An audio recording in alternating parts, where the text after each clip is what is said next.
Yeah, we back. Yeah, we back. Now, today's video is going to be a different type of video. We're going to be talking about Elon Musk and Bill Gates.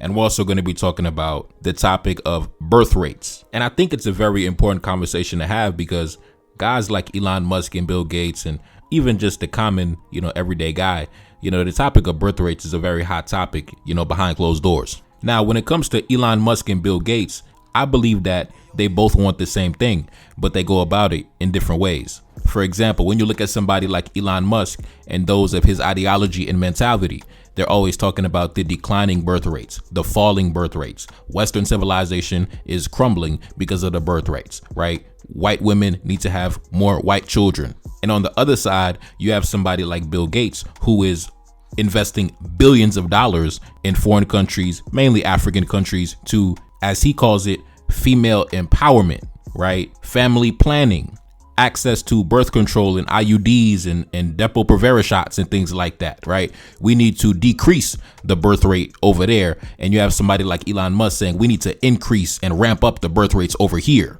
Now, like I said, both of these men want the same thing, but they go about it in different ways. And that's what we're going to be talking about in today's video. Now, earlier today, as a matter of fact, Elon Musk went on social media and he made this post.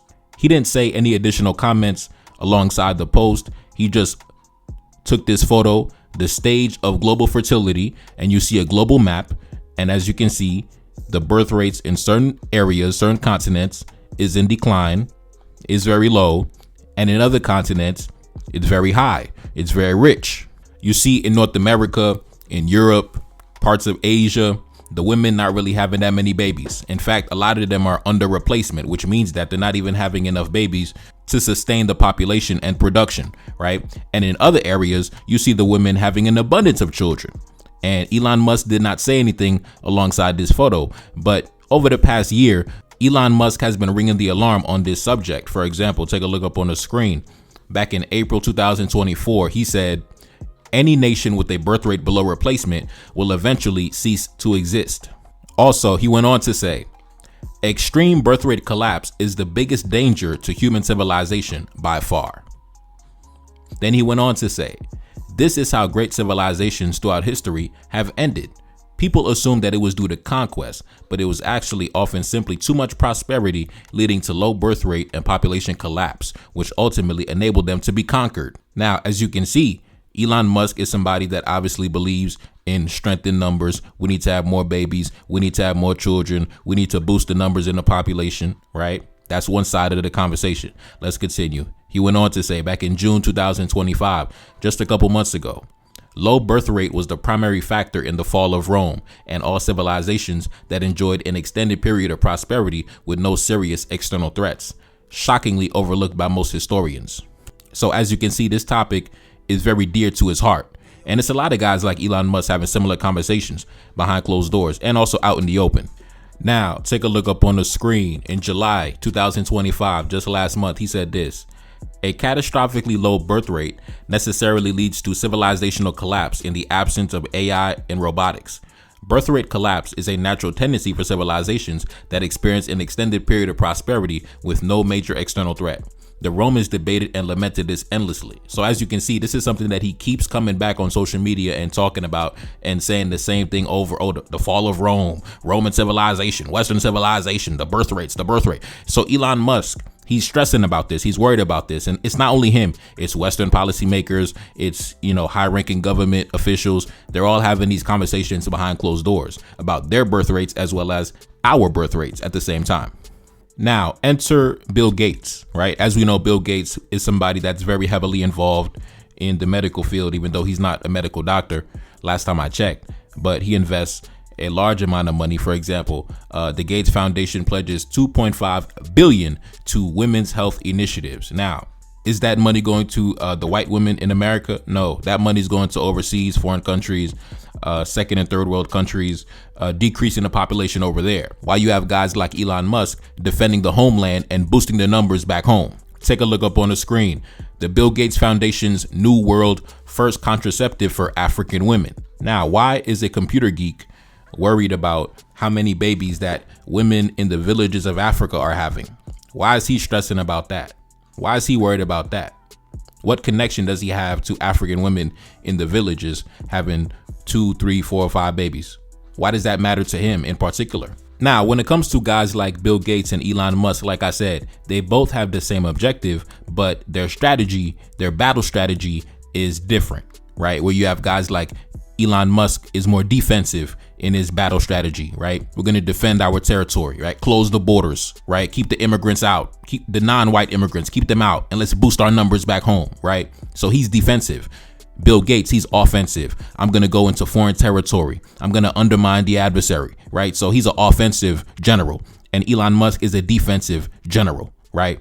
Now, what is the objective of guys like Bill Gates and Elon Musk? And I wouldn't even say that it's a liberal or conservative thing, because obviously Elon Musk is conservative, but guys like Bill Gates, they fall more on the liberal side. So as you can see, it's a double assault on both sides, right? Guys like Bill Gates, the type to go to Africa in the village, open an orphanage, those type of guys always end up getting found out. They were involved in all type of crimes, especially against children, right? I'm not saying that Bill Gates was doing anything with children, but I'm just, giving you a profile, or archetype, right?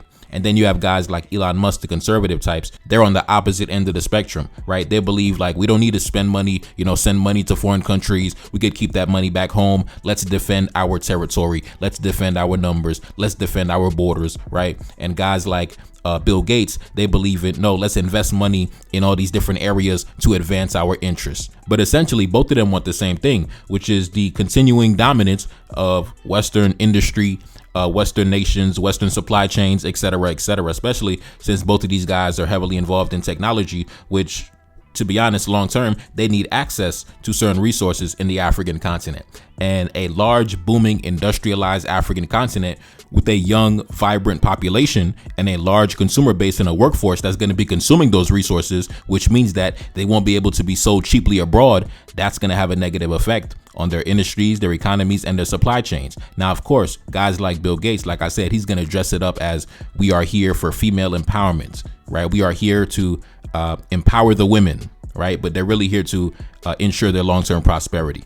Now, a common illusion that we hear is that if we have too many children, we don't have enough resources for all those children, right? We don't have enough to satisfy the mouths that we have to feed. Now, I disagree. I believe we have more than enough. We have an abundance. It's just, you have to ask yourself, are those resources being harnessed efficiently? It's like if you have a table, right? Let's say we have the African table, and the African table is overflowing with everything it needs, from agriculture to uranium for energy, to gold and water and, rivers and lakes and everything. We have more than enough to feed every child. Whether a man wants to have 2 children or whether he wants to have 20 children, trust me, we have more than enough. Now, the problem is the current arrangement that we have set up is that these resources that could be translated for the benefit of the daily life of the citizens, they end up getting extracted cheaply and sent over to different countries, Western countries, parts of the Middle East, parts of Asia, et cetera. So you have this illusion that gets created to where we believe that we don't have enough to meet the demand of the mouths that we have to feed. So the end result that a lot of people arrive to is that, okay, we need to have less children and that's going to solve the problem. Well, no, you need to get to the root of the problem, which is that the resources currently are being distributed, extracted in a way that doesn't benefit the population, which means that every child is not able to get what he or she needs because of that, as a result of that. So in order to fix that, you have to rearrange the current arrangement to your benefit. That way, you'll be able to have enough to feed every child.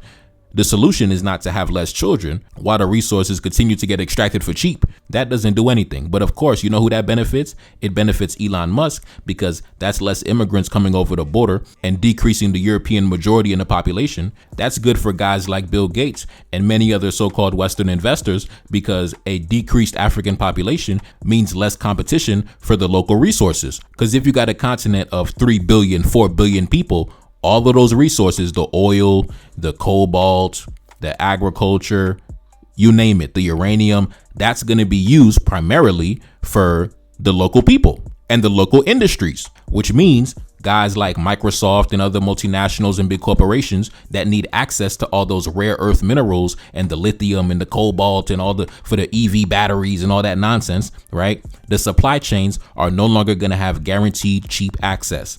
And they want to maintain that guaranteed cheap access for pretty much until the end of time. Now, before we get started, I want to give a shout out to one of my day one subscribers. He got a brand new project, a brand new website, thekickback.com, THEKICK-BACK.com. It's in the early stages right now, but he told me the vision is, a place where we could just, come together, have positive conversation, kick it, have a good time. So, shout out to the brother, thekickback.com. Now let's continue. Now, here's the issue and here's the paradox, right? You have guys like Elon Musk, like I said, they want to boost their numbers and also they want to protect the borders. They don't want immigrants coming over the border from different countries, especially countries populated by African descended people. Now, here's the issue. In the current arrangement where, like I said, resources are extracted cheaply to the benefit of Western supply chains, to the benefit of guys like Elon Musk, and the profits mainly flow to Western economies and the continent remains poor, that is what leads to immigrants coming over your border, right? So you need the continent to remain as a cheap supplier of raw materials to boost your industry, but you don't want the people who are living in poverty to come over the border. So this is an issue. So guys like Bill Gates come into the picture and say, okay, I have the cure for poverty.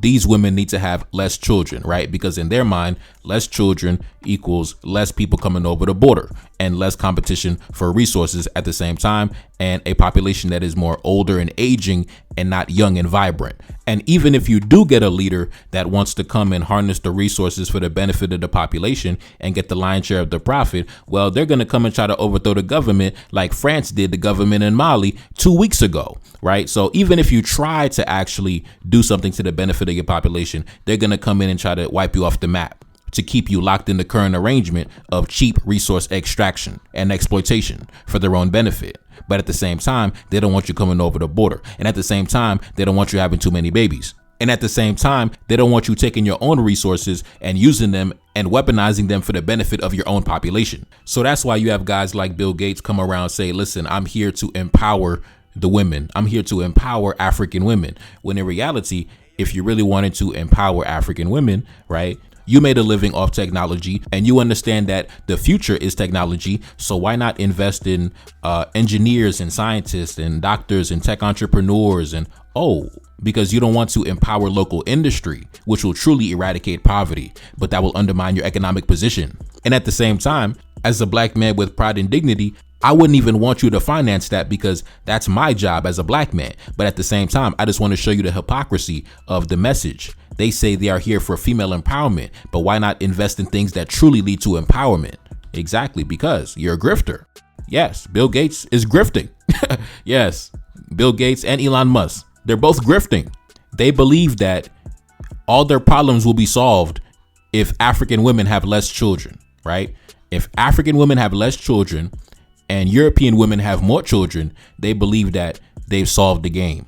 They believe that way, for at least the next 100 years, they can secure cheap access to raw materials without too much competition, as well as a large population of young, able-bodied military-age men. And they're looking at the projections and they're realizing that it's going to really be hard to control a continent or have dominance and influence over a continent of 3-4 billion people where the average age is like 26 years old. And also, a consequence of population decline is that instead of having a young, vibrant population, you have an older, aging population, right? Now, in the West, in North America, in Europe, that's okay because they have certain social safety nets for their aging population. So, they got, the welfare and they got the social security and the pensions and the, retirement and all that. But see, Bill Gates, he doesn't want to invest in that on the continent. He's not investing in the social safety nets. No, he just wants to give you an IUD.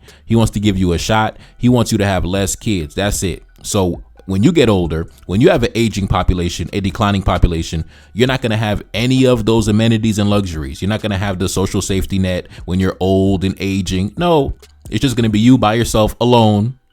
That's what it's going to be. You see, in our cultures, we're accustomed to large families and the family, the village and things like that. You're not going to have that because you're going to have less babies, right? So you're going to have an aging population with no luxuries and amenities and social safety nets. That's what they want, right? That's what they want. And that way they can easily dominate because you're going to be old and aging, a declining population, not enough young, able-bodied men and women to satisfy the needs of the workforce and a consumer base.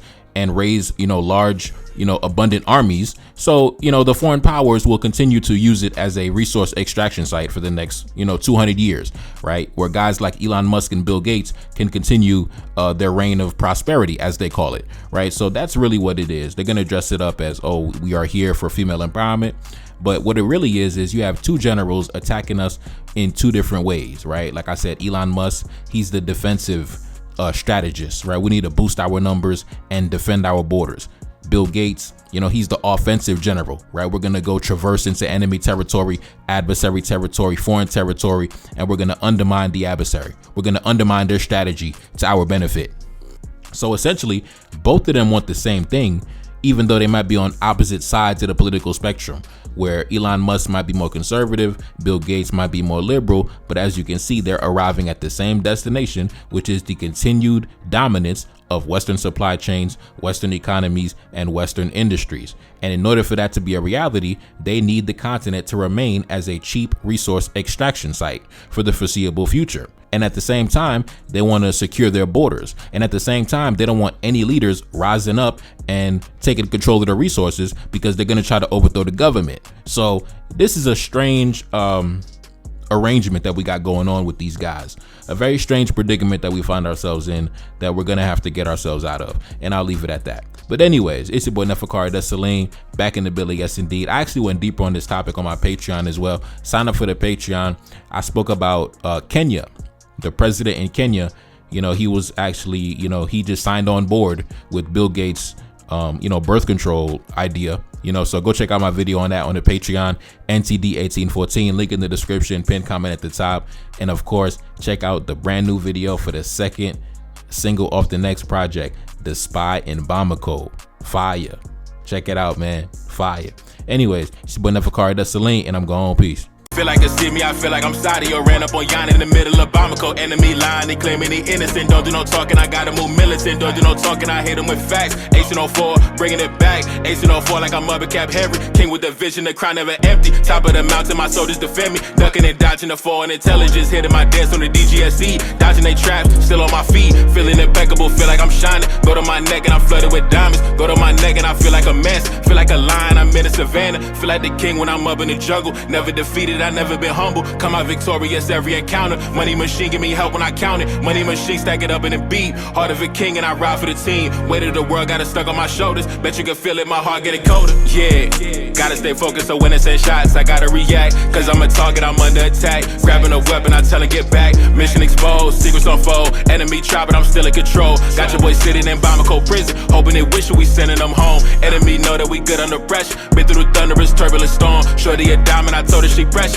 Hop in a whip and I'm taking her home. Hop in a whip and I'm swerving, I'm smashed. Killing my enemies, one of my passion. Rocking this gold like we in bikini. Feel like the captain, I'm clutching a heater. Yeah, gotta stay focused so when it's in shots I gotta react. Cause I'm a target, I'm under attack. Grabbing a weapon, I tell her get back. Mission exposed, secrets unfold. Enemy try but I'm still in control. Got your boy sitting in Bamako prison, hoping they wishing we sending them home. Enemy know that we good under pressure. Been through the thunderous turbulent storm. Shorty a diamond, I told her she pressure. Hop in a whip and I'm taking her home. Hop in a whip and I'm swerving, I'm smashed. Killing my enemies, one of my passion. Rocking this gold like we in bikini. Feel like the captain, I'm clutching a heater.